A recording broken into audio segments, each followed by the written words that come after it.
मैं UP cadre का IAS officer हूँ। मैं पिछले 2022 में मैं रिटायर हुआ था। मुझे गवर्नमेंट ऑफ इंडिया ने एक असाइनमेंट दिया हुआ है, वो भी मैं कर रहा हूँ। जो सहारा सोसाइटीज हैं उनके पैसा वापस करने के लिए एक स्टेट के एक ऑफिसर उन्होंने एज ओएसडी अपॉइंट किया, तो यूपी के लिए मुझे ओएसडी अपॉइंट किया है गवर्नमेंट ऑफ इंडिया ने। ट्रांसफॉर्म लाइफ वाला जो प्रोग्राम शुरू किया, तो इससे पहले मेरा पिछले करीब 40 सालों से वेट सेम था, 83 84 के आसपास, 85 तक चला जाया करता था, बट उसी दौरान रहता था। लेकिन इस कोर्स को करने के बाद में मेरा वेट तो जो कम हुआ वो कम हुआ, प्लस ये भी हुआ कि एनर्जी लेवल काफ़ी अच्छा हो गया। स्किन बहुत अच्छी हो गई, एसिडिटी मेरी को लगातार रहती थी वो हो गया, और सबसे बड़ी बात है कि मोशंस इरेगुलर रहते थे, वो मोशंस काफ़ी रेगुलर हो गए, काफ़ी ठीक ठाक मोशन होने लगे थे। और मुझे करीब पिछले 14 साल पहले अल्कोहल से एलर्जी हो गई थी, और नॉन वेजिटेरियन नहीं खा पाते थे, तो मतलब I couldn't tolerate alcohol in non vegetarian करीब 9 साल से। इस कोर्स को करने के बाद मैंने ट्राई किया तो देखा कि I could have beer and I could have non vegetarian, मतलब आराम से हम लोग ले सकते थे और किसी प्रकार का कोई रिएक्शन नहीं हुआ। तो ये, और जो बॉडी थी बहुत लाइट फील होने लगी, बहुत ही लाइट फील होने लगी, एनर्जेटिक, एनर्जी लेवल काफी बढ़ गया। ट्रूली लाइफ ट्रांसफॉर्मिंग जो ये पूरा सेशन था, जो पूरा ये कोर्स था, पूरा लाइफ ट्रांसफॉर्मिंग था, क्योंकि हमने कभी नहीं सोचा था कि इस प्रकार से आसानी से वेट भी कम हो जाएगा और एनर्जी लेवल मेंटेन रहेगा। तो ये ऐसा कोर्स है कि आदमी की लाइफ ट्रांसफॉर्म, और जो वेट की जो कम हुआ है वो भी ऐसा लगता है कि काफी उसका लास्टिंग इफेक्ट है। मतलब ऐसा नहीं है कि जैसे नॉर्मली लोग कोर्स करते हैं कि वेट कम होता है फिर इमीडिएटली बढ़ जाता है, या डाइट में ऐसी रेस्ट्रिक्शंस रहती हैं इसी कारण वेट कम होता है। ये पूरा जो पैटर्न है डाइट का, वो ऐसा पैटर्न है कि सेल्फ सस्टेनिंग है, उसको हम लोग आगे तक कर सकते हैं। और मेरा जो सबसे ज्यादा जो मुझे प्रॉब्लम थी वो थी एनर्जी लेवल की। जो मुझे शाम तक आके पूरी एनर्जी डिप्लीट हो जाती थी। और अगर मैंने कोई किसी एक मील भी स्किप की तो उसके बाद मेरे को हेडेक हो जाता था और एनर्जी बहुत लो हो जाते थे।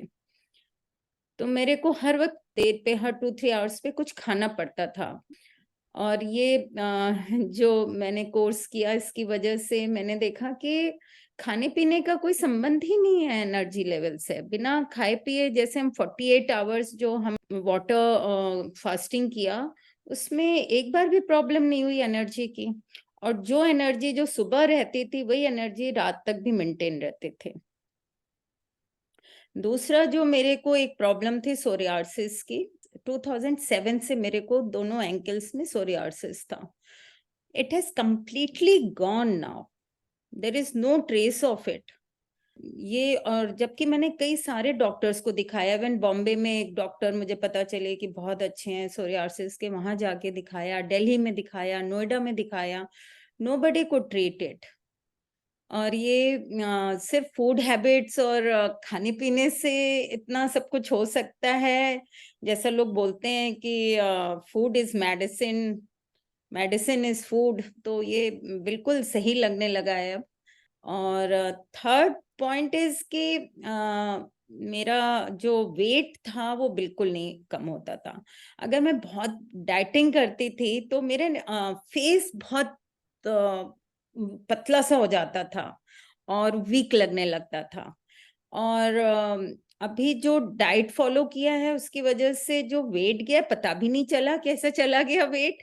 ना एनर्जी में लेवल में कोई प्रॉब्लम आई, ना फेस में कुछ ऐसा वीक लगने लगा, फेस एकदम वैसे ही हेल्दी लुक था। ये एक बहुत ही बड़ा प्लस पॉइंट है कि आपका वेट भी कम हो रहा है और आपका फेस भी ग्लो कर रहा है और हेल्दी लग रहा है। इससे ज्यादा क्या चाहिए। तो प्रीति की फोटोग्राफ है वहां की जो ऑस्ट्रेलिया में खींची हुई है, वो हमारे फैमिली वाले लोग बोलते थे अरे ये कितनी यंग लग रही है एकदम।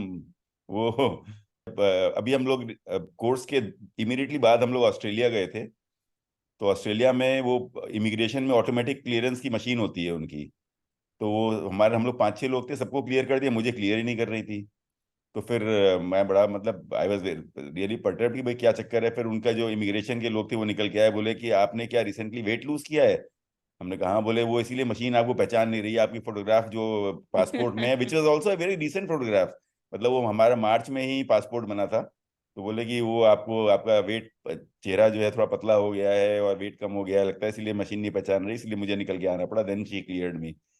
सो दैट वाज अ वेरी मतलब नोटेबल इंसिडेंट कि इवन जो एआई एनेबल्ड मशीन्स है उनको भी प्रॉब्लम हो रही है आपको रिकॉग्नाइज करने में। हम लोगों ने तो ऑलरेडी बहुत सारे लोगों को इस कोर्स के बारे में रिकमेंड किया जिसको भी कुछ लाइफस्टाइल रिलेटेड डिजीज है या वेट की प्रॉब्लम है, एसिडिटी। ना भी है, अगर किसी को कोई भी प्रॉब्लम नहीं है तो भी ये कोर्स करना चाहिए, क्योंकि हमें मालूम ही नहीं। जैसे मुझे लगता था कि मेरी बहुत अच्छी, बहुत हेल्दी ईटिंग हैबिट्स हैं, कि मैं ग्रीन वेजिटेबल्स खाती हूँ, मैं फ्रूट्स खाती हूँ, मैं ऑयली चीज नहीं खाती हूँ, बट किस कॉम्बिनेशन में खाना चाहिए और फ्रूट्स जैसे कब खाना चाहिए, वेजिटेबल्स किस तरीके से लेना चाहिए, ये सब हमें ये कोर्स करने के बाद ही पता चला है।